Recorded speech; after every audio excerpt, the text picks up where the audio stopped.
Parashat Ki Tavo. Parashat Ki Tavo, this week's parasha. Fascinating stuff.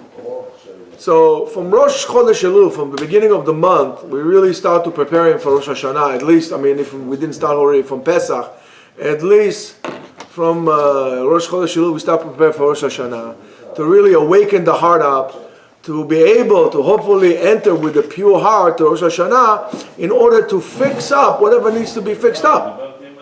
Comes Parashat Ki Tavo, and Parashat Ki Tavo is also known as the Parasha of Tochecha, of rebuking, and mainly because of what we call the klalot, the warnings. It's not really curses, but rather the warning that are there, and we read it every single year before Rosh Hashanah. Comes that rebuking and really comes to awaken the person up. Why? Because we really need this rude awakening to get us going towards Rosh Hashanah, to get something going. Because the whole entire year, kind of our heart is numb. And especially after you come to the summer with all those summerly things that are around, our soul somehow along the line gets a little bit, worn out or a little dull. We're not as spiritually sharp. So we need this awakening up. And this is really a good time for a person to take care of basically your inventory and to see what you have, what you don't have, what you need to be thankful for, and what you need to pay attention on that you don't have. Or why didn't you get it? Parashat Ki Tavo is considered to be, Ephraim, come to us, next to us. Take some chulent. Parashat Ki Tavo is considered to be a very harsh parasha. And most synagogues, most shuls read it quietly. When they read those rebuking, they read it quiet, the warnings. Even though, and they don't usually call a person to this aliyah, the Baal Koreh goes there without announcing a name. However, there are other kinot, for example in Turkey, where they used to give the rabbi this aliyah, and the rabbi used to call this in a very deep and scary voice to waken the people up. Habibi, wake up. So, we are, this is the second parasha in the Torah that has this kind of warnings. The first one is, of course, in Sefer Vayikra, in Parashat Bechukotai. And this is basically telling us what will happen to us if we're not going to follow the path of Hashem, the path of God. However, we need to remember that every parasha in the Torah is directly being read on a specific time span to do something to interact with the appropriate time. That's why we do it right before Rosh Hashanah. And to our matter, Chodesh Elul, the month of Elul, is a month of which we're getting ready for the high holidays, as we call it, Yom Kippur, Rosh Hashanah. And practically comes Parashat Ki Tavo and to teach us about the proper kavanah, the proper intent that we should have, and what is the wishes, what we wish for ourselves to be throughout the whole entire year. Now I'm going to tell you this right away. There's going to be a few things I'm going to say in this parasha about this thing, Be'ezrat Hashem, and hopefully I'll be able to hit it on the right path, that are going to be probably something that you didn't hear, and probably something that you're going to be wondering, or maybe somewhat you will find controversial. This is not, God forbid, to insult anyone or to do anything of that sort, but rather to maybe try to give us a different chance to really look at things differently, because to most part, it seems as year after year, as they say, same old, same old. Year comes, year goes, and we're in the same place doing the same thing. So maybe let's see something that it's a little different approach, of course, within the boundaries of halakha, of course. So, as we say to ourselves all the time, Tichle shana vekilelotea, a year should end with its curses, v'tachel shana ubirchotea, and a new year should start with its own blessing. And the purpose of this is to really bring us to an understanding, Rabotai, that we are responsible to our destiny. We are responsible to our destiny, and in a way, it all depends on the story in which you tell yourself. It's a story that we tell ourselves, right? It's a mindset that we have. Because after all, the whole essence of creation, the whole idea behind creation is really to be good to us. And the essence of creation is really endless of good and kindness and prosperity. So we need to come with this thing in mind. Comes the Zohar and teaches us that the difference between this parasha and Parashat Bechukotai is over there, the brachot and the klalot, the curses, the warnings, and the blessing were said once against the other, back to back, back to back. But here, according to what the Zohar tells us, the Zohar Chadash, there is the Zohar, and what is called Zohar Chadash, tells us that Eliyahu Hanavi comes to Rabbi Shimon Bar Yochai and tells him that, practically speaking, the warnings, or what we call the curses, are in a way, at the same time, also promises and comforting to the world to come, for the future to come, which is completely a different thing than what we heard and what we know so far. Now, of course, it's kind of peculiar. How is this possible? So let's see. In other words, what we are saying here, that we have in this week's parasha both din, judgment, and love mixed, combined together in the same words, but in different approaches. The Zohar brings for that, finds an expression of like a request, comparing with a warning, right? For example, he finds it in a very hard, sentence or pasuk or verse in the Torah. It says the following: Gam kol choli vekol maka asher lo katuv besefer haTorah azot. Even there's going to be any kind of hardship or punishment that is not even written in the Sefer Torah, Ya'alem Hashem alecha ad yishammedecha. HaKadosh Baruch Hu would bring upon you until you're going to be destroyed. I don't know about you, but that's something that our enemies are really cannot wait to see, God forbid. But God got news for you. It's never going to happen. Those people who try to destroy the Jews, besides being cruel, the first thing that comes to my head, besides cruel, the first thing that comes to my head is, man, they're stupid. God, unless you think, of course, that God forbid, God is a liar. God does not lie.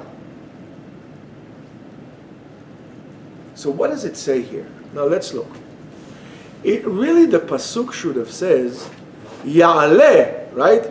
Ya'aleh Hashem Elokecha alecha. Hashem would put it upon you. Ya'aleh alecha. Yeah, he'll place it on you. Here it says Ya'alam. In other words, he would in plural, so it seems like he's going to place it on you in plural. However, if you're going to say Ya'alem, in Hebrew, מה זה Ya'alem? Hide.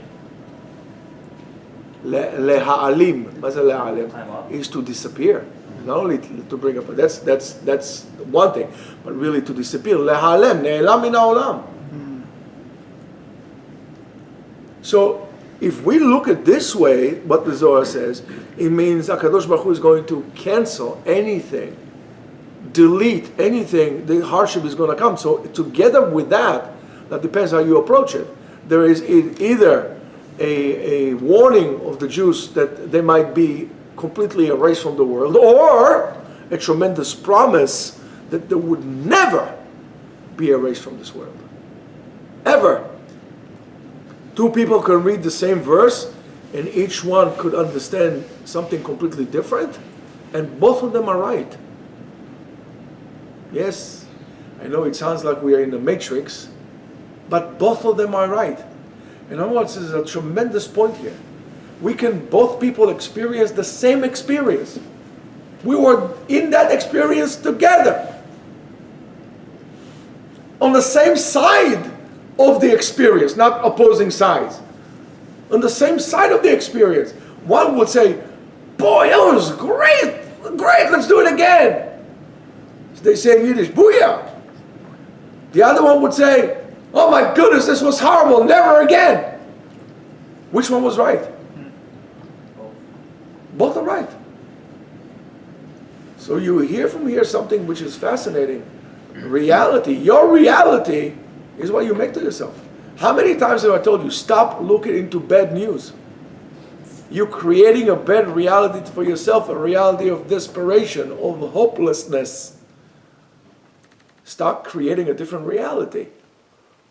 And Chachamim, with the great wisdom, told us this. It's the most, if you want to learn real mindfulness, you don't need to go far. Open the Siddur. First thing in the morning. Modeh ani lefanecha. Oh God, that's the first thing I do. I open my eyes, sit down in bed, just trying to get my vertigo, Modeh ani lefanecha melech chai v'kayam she'achzarta. Thank you Hashem, thank you God for bringing my soul back. I'm so looking forward for this day. The first thing you got to do, start with a thank you. Start with a gratitude. When you start like this, your whole day looks a little different. So that's what the Zohar is telling us, right? We could see a tremendous curse in that and really depressing, and somebody else could see a tremendous hope and point for the future and actually a blessing to that matter. And in a way, both of them would be right. We can walk with this feeling of being always like, the scapegoats for everything. We're always like depressed. We are the ones. We are the ones everybody picks on and so on. We could walk with the feeling of guilt all the time upon us. And many times people just like to make you feel miserable, feel bad, feel guilty. You can't go about life feeling guilty about everything you do, man. There's no hope. There's no point of living at this point. You can't. I mean, if you had done something bad, okay, I hear you, but every single day, everything is like depression and guilt. Man, I can't do this. Why do you think so many people do drugs today? You walk in the street today in New York City, you feel like you're in some kind of like a, party block block party in Kingston, Jamaica. Like in some kind of, it's crazy what's going on. I don't think they smoke so much pot in Jamaica as much as they do in New York City nowadays. It's nuts. Why? Because there's no hope for these people. Everything is bad. That's not the way we should go. Now I'm going to tell you, and so is every Rosh Hashanah and Yom Kippur. Rabotai, here's going to get a little itchy on you. Every Rosh Hashanah and Yom Kippur, we're coming over, we're crying again. We are saying, Chatanu, Ashamnu. I'm not saying don't own your mistakes. Don't own your downfall. You gotta own it. But you can't be obsessed with it. You cannot be obsessed with this downfall of so don't exaggerate. Because if you're gonna keep saying, it's bad, I'm a sinner, I'm this, there's no hope for me, no hope for me. I'm going to tell you something about hope I told somebody today. Most people feel, listen to me very carefully over the red shirt, listen to me carefully. People think there's no hope for me, that's it, there's no hope for me. I'm going to tell you something about hope. Nobody guarantees to you, no one guarantees to you, that when you're going to go to sleep in the morning, you're going to wake up. Amen. Nobody guarantees that. And yet, every day you set your alarm clock, hoping you get up. That's hope. It's implanted inside of us. It's a natural state of being. It is unnatural not to have hope. And here, throughout this unnatural notion of being depressed or being hopeless and feeling helpless, they're going to put any other thing that is also not natural to you as well. They're coming through your back door with all the crazy things. How? First of all, but listen, there's no hope. It doesn't work like this in Judaism. We should know better. So in a way, what you're going to tell yourself on Rosh Hashanah, that's what the reality in which you're creating to yourself also throughout Rosh Hashanah, for the reflecting all the year itself. I don't think anybody ever told you that. It's the same thing. That's what the Zohar says. The Zohar Chadash says. And this is the story which you tell yourself, right? That what? I'm a sinner, I'm bad. Instead of really understanding that with the voice, with the words that come out of our mouth and our thoughts, we determine what kind of gzar din, what kind of judgment we're going to bring upon ourselves. You determining how you're going to come to next year, Rosh Hashanah, by approaching this year, Rosh Hashanah, from which direction you're going to approach. Sof ma'aseh b'machshavat tchila. What you thought about yourself on Rosh Hashanah, that's how you're going to come next Rosh Hashanah. That's why year after year, same old, the same thing over and over again. I mean, I don't know about you, but I'm getting tired of this. These are the things, time to change it. And you got to tell yourself, man, this year's going to be good. It's going to be good. It's going to be good. Things are happening to me. You know what? I have the ability to change. I'm good. I have the koach to change. I can change things. I'm a fighter. I fight. I'm gonna make it. You're gonna beat me up, I'm gonna get up again. You're gonna beat me up, I'm gonna get up again. I'm not tapping, man. I'm not tapping. There's no such thing. I'm not going to sit there and wait for you to put a bullet in the back of my head. That's not gonna happen.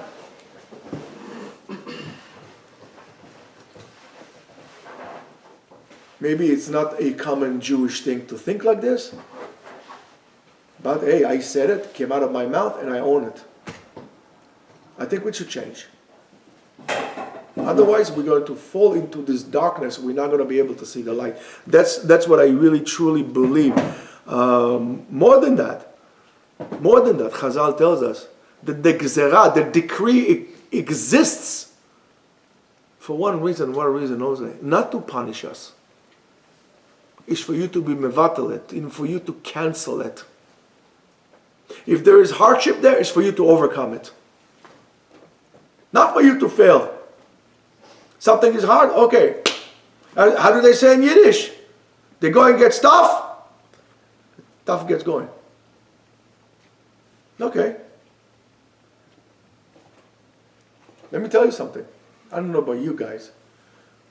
Hopefully, maybe one of you, actually, maybe not even, but actually took a very difficult road, let's say in the desert or in the mountains where there's dust and it's not comfortable and it's bumping like this, and it's not just like cruising in a in a Cadillac on some kind of a boulevard. Wow, let me tell you, at the end of this trip, you're gonna say, man, I feel alive. I don't care what boulevard you're going up and down with your Cadillac. You're not going to feel alive doing that. You're going to hope that somebody looks at you. When you go out to the desert and it's tough, you don't care about anybody looking at you. You don't care that you're dirty. You don't care that you're sweaty. You don't care about anything. You are enjoying every single bump of it. And it's tough. And it's difficult. My heck, man. It's a lot of fun. It's a lot of fun. The gzerah, the decree is there for us to overcome it. Not to fall apart. As it says, Tzaddik gozer, v'Akadosh Baruch Hu mekayem. Right? Akadosh Baruch Hu would say, whatever comes out of your mouth, what do you want? You gotta have a good year or a bad year? I'm a sinner. Okay, you're gonna stay a sinner like this. You decreed upon yourself. You better watch out what comes out of your mouth. Not only what you tell other people, what you tell about yourself. Because sometimes, imagine the following: you're staying in heaven right before Rosh Hashanah, you're 50-50. 50-50. They don't know what to do. You exactly 50-50. So okay, let's ask the lad what he's going to. What do you think about yourself? And now the argument say, let's say Shmaya, he knows you. You say, you fool.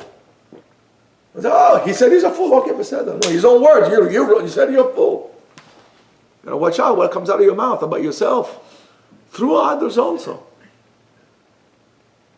We need to understand that. There is an inclination of a person when he does his cheshbon nefesh, he takes his own account, he only sees the bad things. He only sees what I don't have, what I didn't get, what I failed, and so on and so on and so forth.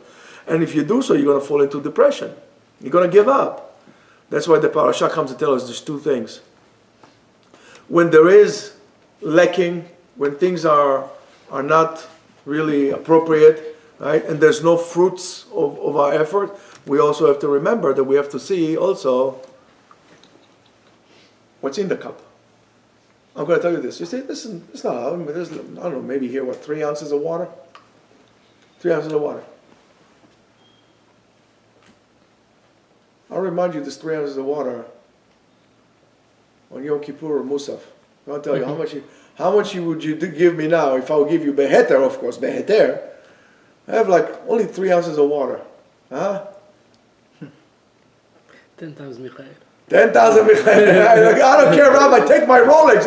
I want something dying of thirst here. Or remember Tisha B'Av or Yud Zayin B'Tammuz, it was like 7,000 degrees, it's like, long. 3 ounces of water. We always bother to look at what we don't have instead of looking at what we have. What really counts is this. Is this. This doesn't make a difference. But that's what happened to us. We always see what we don't have. We see the bad things and so on and so forth. And because we see this, we need to be thankful and we need to praise and we need to look at what we have and say, what, Baruch Hashem, I have it. Thank God I have what I have. I'm so lucky to have it, even though it's not much, but I have it. It doesn't make a difference what you have, but you have clothes to put on your body. Do you have a shirt to change every day? Yes, so you should be lucky. You should be happy. What are you complaining? What's the problem here? Look at what you have. You have a lot. So this is why the preparation for Rosh Hashanah also needs to be done in a very balanced way. The Zohar and the Ari explain to us that in Rosh Hashanah, when they give the abundance from the heavens, they give mazal, bracha, and so on and so forth for the year to come. It's better for us not to deal too much with the hardship that we have and with the sins and so on and so forth, but rather what we really wish for ourselves throughout the year and to what kind of a story you actually want to tell yourself this year about yourself. Concentrate on the positive, not on the negative. Now that's a totally different way to look at things. The Kadosh Baruch Hu, God brings us all the time endless amount of blessing to the whole entire world. You're only going to receive what you're going to pull. It's there. All you got to do, there is a channel that comes here. Imagine this like massive river. I don't know if you look at the Hudson River, for example, where the Tappan Zee Bridge is. It's like wide. This is like 3 miles. Each and every one of us has a canal that can draw everything into it. All you got to do is just like flip the switch. Flip the switch. You don't flip the switch, you're not going to get it. Don't come crying. You didn't pull the switch. The time is now. Rosh Hashanah is now. The time is to do it now. Don't flip the switch. You get what you deserve. You want tzarot? You get tzarot. You want good stuff? You get good stuff. You be positive, you'll see positive. And that's the way it works.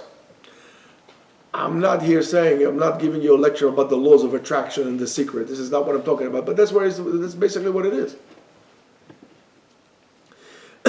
When our heart, for example, and that's one of the reasons why we need to be mochel people, even if the person did not come and ask forgiveness. Mochel everybody, be large, forgive everybody. Why is that? Because when your heart is full of anger, when your heart is full of rage or frustration, there is no room for abundance to come into you. Your cup is full already. You want bracha, empty yourself out. I'm not coming, he didn't ask mechila. Okay, it's okay. It's okay, pour the cup, man, go rinse it. Yes, the guy pour a mud into your cup. Okay, but pour it and rinse it. But you're going to hold it there until he comes, you're going to die of thirst. Let go, man, let go. Stop with this. You're holding a grudge. If you hold a grudge, let me tell you something. You're stupid. You are a fool to hold a grudge. How are you going to get the chef of HaKadosh Baruch Hu when you're full of this negative? How are you going to become positive when you're so negative? It's impossible. It's absolutely impossible. And the month of Elul gives us the time to really renew the contract which we obligate ourselves with HaKadosh Baruch Hu. In other words, no more poor me. No more frustrated people, failing people, wicked people, cheaters, and so on and so forth. Excuse me. But rather, what we want to be, that's what we would be. It's up to you, man. It's up to you. It's all up to you. That's free choice. And thank God He gave us free choice. That's free choice. Rashi says, for example, Im bechukotai telechu, Rashi says, shetiyu amelim batorah. that you have to toil over Torah.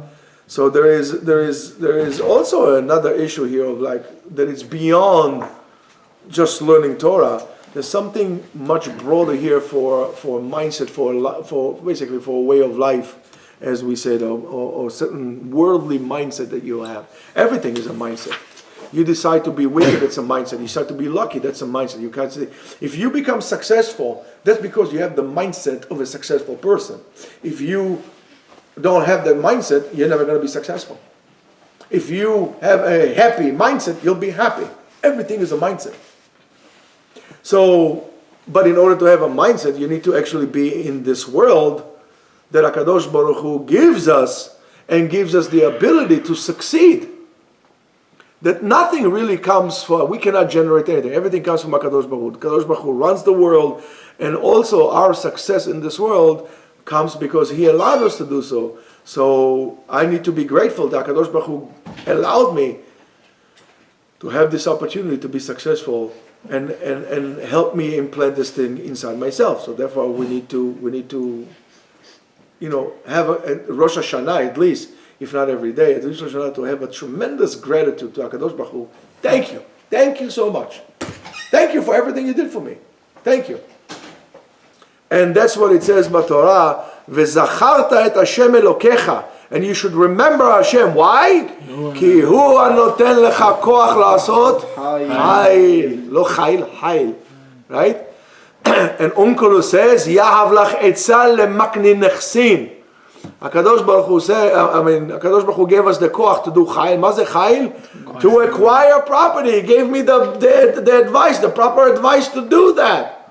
A person gets the advice what to buy, what not to buy, what to invest, what not to invest, what to say, what not to say, and you should know that everything is done b'siyata d'shemaya. That's why when we the first thing that we do, we put a mezuzah on the door. Hashem, we remember you. It's not me, it's Hashem, I remember you. We do Baruch Hashem, everything do Baruch Hashem, Be'ezrat Hashem, and so on and so forth. This is not just a slogan that people really say all the time. Yeah, how are you, Baruch Hashem? What else? Terrible. It doesn't work like this, man. If it's Baruch Hashem, it's Baruch Hashem. It's really good. And we need to get used to, therefore, we need to get used to the internal feeling of, in the heart, not just saying it, it's also in the heart. That in a way also the machshava tova, even the good thoughts are not really mine. It's rather HaKadosh Baruch Hu had helped me implant them inside of me. And the greatest misery, by the way, you should know, is when a person only counts on himself. It's tremendous misery. If you're successful, so therefore becomes very arrogant and vain, and he immediately is afraid that he's going to lose this success, and he becomes paranoid about people that try to undermine him and so on and so forth. And we see how many of this, what we call successful people in life, really suffer from tremendous anxieties and so on and so forth. They're not peaceful people. They're not in peace. They're not in peace with themselves. And they're always like spinning around like lions in a cage, spinning around. They have ADD that they brought upon themselves because, what will be? It doesn't make a difference if it's Shabbat or Tuesday. They're always spinning around, wandering, terrible. Because you're on your own. But if you know that Hashem does it for you, I'm not afraid. Hashem is with me. And if a person like this fails, so therefore he can only blame himself, or usually blames others, but he blames himself and then becomes depressed about it. And he becomes even more miserable because all he does is blame others. In the case of blaming himself, so he's depressed. In the case of blaming others, he loses everybody around him. He hates people. He gets angry at people. They haven't done a thing. It's all in you, in your head. Why? Because you decided to do it all alone. It's all about you. It's not about you. So who wants to get near a person like this? Nobody. So you're alone. That's why it's miserable. The real bracha is not that you're going to have more money. The real bracha is you're going to feel internally satisfied. The inside you're going to say, Baruch Hashem, as my father used to say all the time, he used to say it in Turkish, Allah bin barakat. Everything from Hashem is a bracha. Everything from Hashem is a blessing. Allah bin barakat. Everything. How are you? Everything is a bracha. Birkat Hashem. Even bad things. Everything. There's no bad. It's all good. And look, for example, in Israel, or even here, or in Israel even more so. Israel is a greater, it's under a greater scope. I mean, you can see things with tremendous magnification. There are extremely brilliant, beyond brilliant people in Israel. I mean, for the size of Israel and to the brain capacity, it's unparalleled. But since nothing is really connected, that's why Amelim B'Torah. Since it's not really connected to the Torah, or even to the Torah mindset, so there's tremendous chaos. There's no bracha in that. There is corruption. Everything is falling apart at the seams. And everything becomes dry and pointless. And the people had enough and they go back to Berlin. There's like 50,000 Israelis that live in Berlin. Who in the world will think about that? In Berlin. But when everything is connected to the source of bracha, to the Kadosh Baruch Hu, to the Torah, to a spiritual purpose, then everything gets full with light and abundance. There's a tremendous sense of satisfaction. In a way, you could see it in the food we eat. We eat, and we're never satisfied. And that's why we're getting fatter and fatter and fatter. We're always hungry. Where before you eat a little bit, and you say, Baruch Hashem, the bracha, I'm good. Look at the amount that they say that in the Gemara that this is a person kover seudah. Today you say, what do you mean? I just started to eat. Over there it's already done, finished. What would take you today to feel satisfied? I mean, we eat to the point that the stomachs burst. I knew a person that one time ate so much in a smorg, it was like a superb wedding. Let me tell you, one of these like mega weddings. Anything that you wanted was there. At the end of the wedding, he had to go to the hospital. He went to the hospital. They had to pump his stomach out. It was like, it was terrible. He thought he was going to have a heart attack. He was like crazy. You eat, there's no bracha. Shabbat is different. The Torah tells us, Tishma, reve'it shel yain, you eat kezait or kebeitza lechem. So much that Chazal tells us that if you eat like this, no end, it's not considered to be a seudah. It's not a mitzvah. And זה לא סעודה. זה אכילה גסה. And that is what we call amelut b'Torah. When a person connects himself all his life to a spiritual purpose, as the Kadosh Baruch Hu gave them the right advice at the right moment, that's why also when you bring Bikurim, we say to Hashem, you did it all. You did it all. It's all for you. It's all you. And that's why I give everything from the best. It's your fruit. It's your land. You took us out of Mitzrayim. You brought me here. You give me the power to do everything. From beginning to an end, it's all you. Bikurim, that's the Rishit, with the beginning. And Maaser is the Acharit, is the end. Our whole entire reality, from beginning to an end, should only be a Kadosh Baruch Hu. And this is all about Rosh Hashanah. On Rosh Hashanah, we should make HaKadosh Baruch Hu the king. We anoint HaKadosh Baruch Hu again every year anew. That's the contract that we're making. On every single aspect of our life and in a way to our own reality on our life. HaKadosh Baruch Hu, on Rosh Hashanah, you are the one. You are our reality. And our reality is going to be determined on that. And that's what I choose. I choose you. I cast my vote to you only. My whole reality is Rosh Hashanah is you. And that should come with joy and simcha. That's why, by the way, when we come to Rosh Hashanah to the judgment, we wear white clothes, we shave, we clean ourselves, we get a haircut, and so on and so forth. And then if you do so, right, you will get to another pasuk which also seems to be horrible. And the pasuk is Shivcha Hashem Mitzrayim, HaKadosh Baruch Hu will bring you back to Egypt. Right? It seems really bad that we're going to be again captives in Egypt or slave in Egypt. But the Zohar told us that you can also read it differently. Be'acharit hayamim, at the end of the time, HaKadosh Baruch Hu is going to bring about all the miracles that happened during the time, the same magnitude of miracles that happened in the time of Mitzrayim. The Zohar says that will happen also at the end of time. And as it says, Keyemei tzatcha me'eretz Mitzrayim ha'arenu niflaot. In Sefer Micha, also known in English as Micah, chapter 7, verse 15, right? As the days you came out of Mitzrayim, I'm going to show you tremendous miracles at the time. And over time it says what? Ba'oniot, right? With great ships. And what will happen? The nations of the world, guys, it's today. The nations of the world will come with weird complaints about Israel. They're going to make us feel isolated. So much as the United Disgraceful Nations of the World, or the UN over there, said that the Jews, there should be no Jews in Judea and Samaria. No Jews. Oh, really? You gotta be kidding me.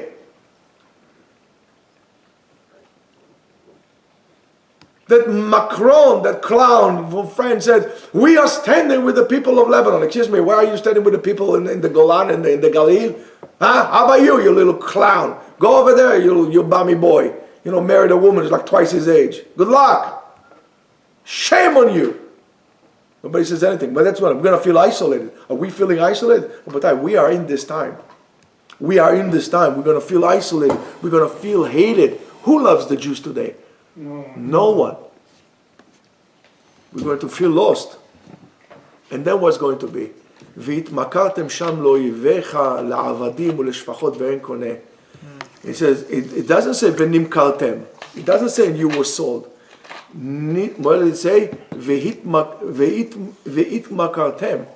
In other words, the Zohar explains, when we would surrender ourselves to our enemies, where we are not going to live the right way, we're not going to say, Hashem, listen, buddy, you're not going to help us. When we ourselves voluntarily sell ourselves to the mercy of the Goyim, when we're going to lose, we're going to hand over our right for the Temple Mount, the right for Judea and Samaria to the Goyis, because they asked for it. Okay, fine, not a problem. That's going to be, over time, en koneh, in other words, that's going to be, nobody will want us at that point. Because nobody wants us. We're going to sell ourselves. At that point, even the Goyim, they don't want you. You think that the Goyim, the nations of the world would like us because we're going to do what they want? Habibi, you're wrong and you see it. The more Israel does what the nations of the world want, the more the nations hate the Jews. Now, I don't know. What am I? I'm the emperor's new clothes. I'm the only one who sees that. That's a fact. When Israel did what Israel wanted, all the nations came, oh, thank you very much, good luck. What happened now? When we try to appease the Jews, the world steps on us. And koneh, nobody wants you. However, to teach us here also that all the bad, it really depends on surrendering to the feeling of frustration and giving up of life. That's why this is the time that we should practice on the story of our life. We should talk about the initiative and to the story of our lives to really change things, to start to be in simcha. And to understand that everything is for the best. And by the way, Rabotai, never blame God about this. Never blame God. Never be angry at God. It's us. It's because we created this reality. Chazal tells us that the sin of Adam HaRishon, of man, was that he was hasting to be with his wife before Shabbat. Because if he would have waited for Shabbat to be with his wife, there was no room for the sitra achara to really penetrate inside and really hold on to him, especially in that particular act. And as a result of that comes the filth of the snake, and really cursed that unification of husband and wife, or men and women, to the point that today became filth. That's because of the tumah. That's because we were very impatient. Now, if you understand, that's why they say, Onatam shel talmidei chachamim miyom Shabbat leyom Shabbat. So Talmid Chacham should wait, and really when the Talmid Chacham should wait, according to the Ari, until 12 o'clock at night, midnight. Why? Because the essence of a Talmid Chacham is not just how much Torah he learned, but how much control or self-control that he has over himself and over his urges, his most basic urges. That's what also the definition of a Talmid Chacham. You can know the whole entire Torah, but if you cannot overcome your behemic urges, you're not a Talmid Chacham. You know a lot, but you're not a Talmid Chacham. A Talmid Chacham is not a person that knows it all. A Talmid Chacham is a person that knows he doesn't know it all, and he keeps on learning. That's why he's always a Talmid. Then he's a Chacham. He's not Chacham Talmid, he's a Talmid Chacham. Says the Sefer Ma'or Vashemesh, and we're almost going to finish here. Says the Sefer Ma'or Vashemesh, and according, Matarat ha'avodah ruchanit, the purpose of spiritual work, Hi le'adiach mikirbenu et ota tumah, is to remove from ourselves that filth, that hastiness, and lack of patience had caused us to come to where we are today. Shegoremet lanu lachmod velitavot lehavlei ha'olam, that causes us to desire and to yearn for all this nonsense of this world, to desire nonsense of this world. Your desire should not be to go on a cruise to Turks and Caicos. That's not should be what you desire. That's not should be the goal of your year. Your goal of a year should be, you know what, I have a vacation, I want to be in Yeshiva for a whole entire week without interruption, morning to night. To be spiritual, to go, to gain some spiritual elevation. That's what I want to do. Okay, you went on a cruise. What did you see there? A bunch of silicone working on the deck. What did you see there? Nothing. Nada. All you wonder was, oh, he has a better watch than I do. His wife looks better than my wife. That's what you get. You fall. The more you want it, the further down you fall the rabbit hole. To remove from ourselves all these useless urges of materialistic desires, to really overcome our sechel, our intellect, on the what should we call it? The id, not the yid. Every yid has an id. Whereas as Baruch Markovich says, every need has an ego to feed. You know who said that? You don't know who Baruch Markovich is? Bob Marley. Right? And it says, "Velekadesh et atzmo b'mutar lo." Sanctify yourself by what is allowed. Leval yeh laut achar ta'ava. Don't be hasting after ta'ava, after desire. V'chol asher you will say, even everything that you want, even if it's something that is mutar, raui sheyachikenu. It's appropriate for you to push it away. Why? Kedei leshaber ta'avato. And this is the mitzvah of bikurim. The mitzvah of bikurim, the Ma'or Hashem says, mitzvah mina gvura. Kadosh Baruch Hu tells us. Why? Sheimshol berucho. Be the master of your own self. Learn to control yourself. V'yachnia yitzro. Overcome your urges. Lishmor dafka et hapri harishon. The first fruit of the year, acharei shelo haya lo kvar harbe yamim. You didn't have this. The first time your fruit gives. Right? You desire to take a plum and to get a bite. No, I'm bringing this to Hashem. V'nafsho be'emit, that desires you so much. V'yichroch oto al pri rishon. Right? And by doing so, you bring in everything to HaKadosh Baruch Hu. If a person does not stand the desire of v'sovea berov kol, as we say, the result of that, you're going to be full with everything that you have. At the end, you're going to fall into very thick materialistic, mud that you're going to be in, and then you cannot worship Hashem besimcha. Why? As it says, "Tachat asher lo avatet Hashem lokecha besimcha," and this is all will come to you because you didn't serve Hashem with joy. Why didn't you serve Hashem with joy? Because you didn't have, because it was hard for you. Oh no, boy. Oh no, absolutely not. Why? Besimcha ubetuv levav mirov kol, because you had so much. You had so much, you couldn't be even happy in Avodat Hashem. It's amazing, Rabotai. When the result of that is, of course, because you couldn't do so, the result of that is all the curses that comes into the parasha. That's why if a person that removes the bracha from his life, that's ourselves. How? By having wrongdoing. But we break the vessels in which were given to us to collect the good, to collect the bracha. We broke those vessels. Where the Kabbalah tells us and teaches us, En or belo kli. You can't have light if you don't have a vessel to hold it. We break those vessels. There cannot be bracha. We need to prepare the vessels appropriately. And let's just look at this also. A short thing I want to skip it. When we're talking about Bikurim, we have to bring from the best and so on and so forth. Bring us back to, again, if we're talking about Bereshit, to Cain and Hevel. Hevel brought the best. He brought Hashem the best, the finest. Cain did not. Cain even said, it says it brought him the worst stuff, like the leftovers. So HaKadosh Baruch Hu prefer Hevel over Cain. HaKadosh Baruch Hu says, Chazal tells us that in Bereshit Rabbah, the Cain brought not even the inferior, he brought mamash garbage to HaKadosh Baruch Hu. And there's a tremendous limud for us. When you are bringing your effort to HaKadosh Baruch Hu, are you giving HaKadosh Baruch Hu the best effort you can? When you go to school, and let's say you're getting your doctorate, or you're learning pre-med, yeah, by the way, you want to become a dentist, ask him if you become a dentist, right? Whatever he tells you, you do, right?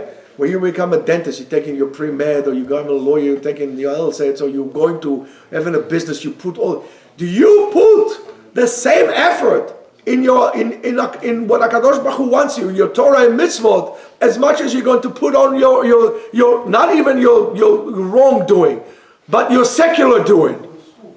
When you bring in your effort to HaKadosh Baruch Hu, what effort do you bring in? The best effort or your leftovers? You bring HaKadosh Baruch Hu your leftovers or your garbage? Oh, I'm sorry, I don't have time. I was busy. I got caught up today. So I had to come to Yeshiva late. I came about 45 minutes late because I caught up with something. I'm sorry, Rabbi. And I'm sorry. You don't have to say me, I'm sorry. You have to say sorry to yourself. Because, oh man, you just dug yourself a big pit. And not only it's pit, it's also with cement. What effort do you have in your Avodat Hashem? You putting it the oomph. When you go practice martial arts, right? Imagine you're going to go to your dojo. Your sensei says, okay, we're going to practice, what are you going to practice now? Front, middle punch. Right? You're going to go, whoa, hard, right? Or you're going to go, What does the sensei go say? You say, what did you bother coming? I don't know, I don't feel like it today. You don't feel like it. He said, no, go, please. You're ruining it for everybody. To HaKadosh Baruch Hu, you don't even do this. So it comes up with this and you go like this. Mazeh. When you go lift weights, right? You sweating, you're schwitzing. When was the last time you actually were sweating and learning Torah? I'm sweating now. When was the last time you were sweating when you learned Torah? You're gonna go play, I don't know how much is a membership in the gym, go lift weights, kakamo is a meshuga. Where is your effort in Torah like this, Rabotai? I'm not even saying give more effort to Torah. I'm saying give the same effort. That's the Bikurim. The Zohar ends and it says, which is message to all of us today. V'kol zeh b'acharit yamim. This is going to be the end of time. V'akol satum. It's all sealed. As it says, leman taskilu et kol asher ta'asu, in order for you to learn everything you do. In other words, whatever is in your heart, look carefully, and you'll be able to appropriately make it a tshuva. And those who will be able to see the miracles and whatever good is happening to them around them all the time. While there's always people that are never going to be able to see what good and the miracles, and they're going to be handing their soul over to the enemies and those who really want to harm them. We need to be thankful and to see Hashem and His kindness all the time around us, without being depressed, without feeling miserable, with having hope in our hearts and really fire and a kishkish to do the right thing. And this is how we should come in Rosh Hashanah. If you want to look further, you can look also in Zohar Chadash, in Parashat Tavo, in Siman Chaf over there. It talks tremendously and beautifully about it. So, there's no room for hope that is superficial. There's hope for real. There's room for real hope, which means done be'emunah, that we're going to be successful. All we gotta do is really believe that it comes from Hashem and really want it. Be'ezrat Hashem, it will happen. The Geulah is coming. It's not going to come. It is coming. We are around the corner from reaching that. We just gotta believe it and act according to. Have a wonderful week. Shabbat Shalom and Shana Tova.